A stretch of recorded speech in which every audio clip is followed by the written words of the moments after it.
Darren Rovell from the Action Network here with Jay Croucher, the director of trading for PointsBet. Jay, we come into the final week, a lot of interesting games, a great slate. I want to first talk about Cincinnati, Cleveland. Cleveland looks like complete hot garbage against Pittsburgh. Baker Mayfield, who would think he could ever play, even get up in the morning after what happened to him. But the Cleveland Browns are 6-point favorites. Obviously, there's going to be a whole lot of rest on the Bengals side after winning their division. How do you play this game? Yeah, well, this is the joy of the last week of the NFL season. Always the most difficult week from an odds maker's perspective. There are some really weird lines on the board. Look at like Green Bay -4 against Detroit. That's not a real line. That's just the calculated guesswork and hedging our bets. But Cleveland, Cincinnati, like you said, this has moved around a lot. The look-ahead line was Cleveland -3, then it flipped into Cincinnati being decent favorites, and now it's all the way back to Cleveland -6 with Joe Burrow resting, and I'm sure there's going to be other Bengals resting too.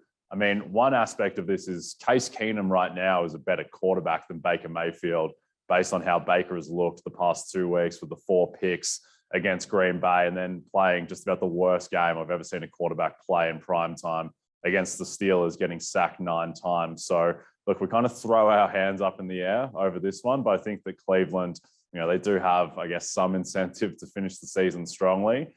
Cincinnati, they have some seeding to play for, but I think that they will largely be resting guys and not caring so much about the result. And that's why the Cleveland are favorites by 6 points at the moment. Are people scared to bet the teams that they've bet who are not necessarily the teams because they don't have the players that they've rode with all season? For the most part, yeah, there is with these types of games, people largely stay away and they stick to the situations which are a bit more certain. So lots of money, for instance, on the Colts -15.5, on the Bills -16, on Tennessee -10. These teams that have clear incentives against teams that don't, that's where people are really lining up. The one exception there is Green Bay -4, where people, I guess, they're betting on that with the hope that they're going to get Aaron Rodgers. And then even if they don't get Aaron Rodgers, the game is probably a coin flip of sorts. So that's the one where people have been willing to dive in despite not knowing exactly who's going to be playing for them. Is this the toughest week for you, or is week 1 the toughest week?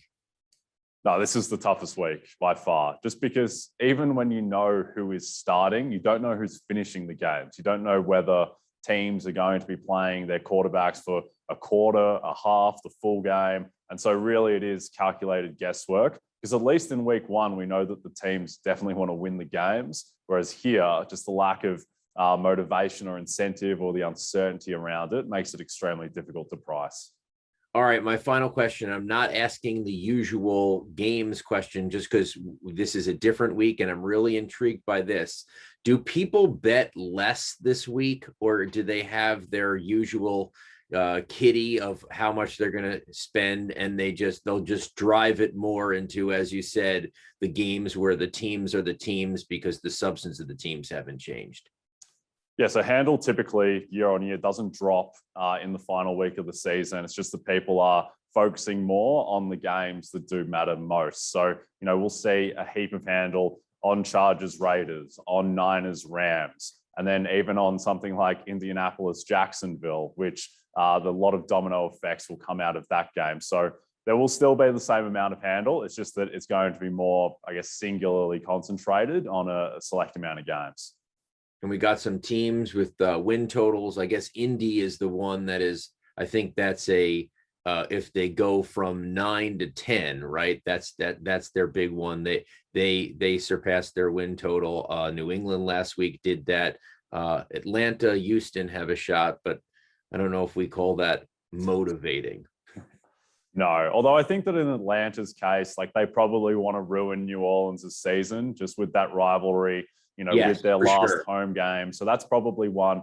And it's interesting because this week, every single game except 2, our balance of handle is on the favorite at the spread. The 2 exceptions are San Francisco, where people are backing them +4.5 against the Rams, and then Atlanta +4.5 against New Orleans, where I think that is coming into play a little bit, where one, people are kind of terrified of taking Taysom Hill as a 4.5 point favorite on the road against a not a good team in Atlanta, but at least a competent one, and thinking that Atlanta can perhaps bring a bit of a surprise.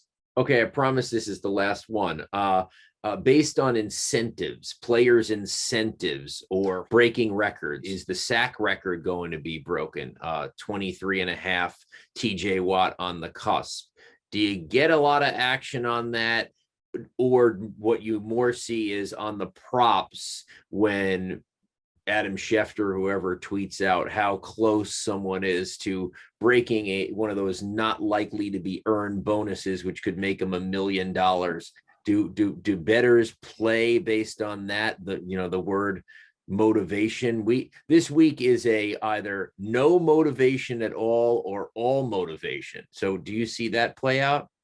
Definitely, particularly when there are records to be broken, because I think people just assume that, that is going to infect the play calling, where, the big one, TJ Watt's going to go for sacks every single play, regardless of whether there's a record at stake. So I don't think that comes into it as much. But with Cooper Kupp, the fact that he's there, he's a dog to break the record for receptions and for receiving yards. But McVay didn't really rule out the possibility of changing their play calling to get Kupp a better chance of breaking those records. But the complicating factor there is that, this isn't a meaningless game where the other team is just going to back off and doesn't really care if Cooper Kupp piles up statistics. Like, the Niners desperately need to win, and shutting down Kupp is an avenue to do that. So that's probably the most interesting one where, if he does break the records, it will have been earned. He'll need the 17th game to do it naturally, which takes a little bit of the gloss off, but I'm sure people will talk themselves into him, getting those yards and getting those receptions.